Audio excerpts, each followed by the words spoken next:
One of the strange things I've noticed over my lifetime is that the older you get, the more interested in your family history you become. I don't know if you have someone in your family who's all interested in the family tree and now has researched it back hundreds of years, perhaps through generation and generation, and it turns out we're all related to some king in England or in Europe or somewhere around the world. We've all got connections, right? If you just go back far enough. Well, we come today to Matthew chapter 1, the very start of the New Testament, and as we come to the start, it's about the most boring start you can get. It's like when your grandparents are talking to you about your family tree and you're a kid and you just don't really care. But this family tree matters. In Matthew chapter 1, it starts with, "This is the genealogy of Jesus the Messiah, the son of David, the son of Abraham." Verse 1 really lays out why this is important.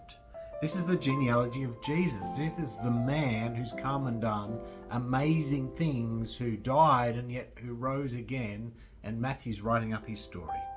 This is the genealogy of Jesus the Messiah, or Jesus the Christ, to use a different word, or Jesus the Anointed King, to explain it more fully. This is the one we've been waiting for, of whom the promises of 2 Samuel 7 and earlier have reminded us that God is in charge and will fulfill his plans for Christmas. And so here we meet the Messiah, the son of David and the son of Abraham. And you just look down through this genealogy. Of course, it starts with Abraham, but he was really just, in the end, a son of Adam and Eve. But he was the one that received the promises.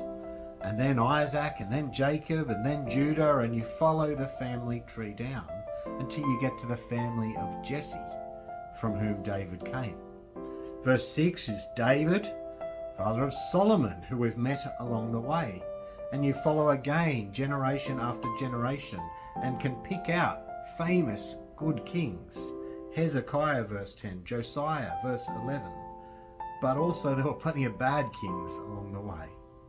And then verse 12 onward is the family tree after the exile to Babylon, and the kings of that time, flowing all the way down to Jacob, the father of Joseph, the husband of Mary, and Mary was the mother of Jesus, who is called the Messiah. Jesus has his roots, his connection, his history through the line of Judah. He has his roots and his history and connection through the promises of God. These were the generations of Jesus. Now, it's not everyone in the tree, it's a representation of the tree. There are bits and pieces skipped out.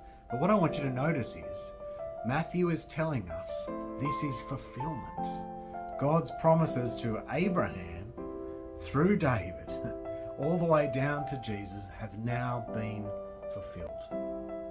The first Christmas had come. God's plans to save the world have been revealed. This is not some little accidental plan. This is the mighty work of God. Will you join me today in praising God for superintending over all of history? Amen.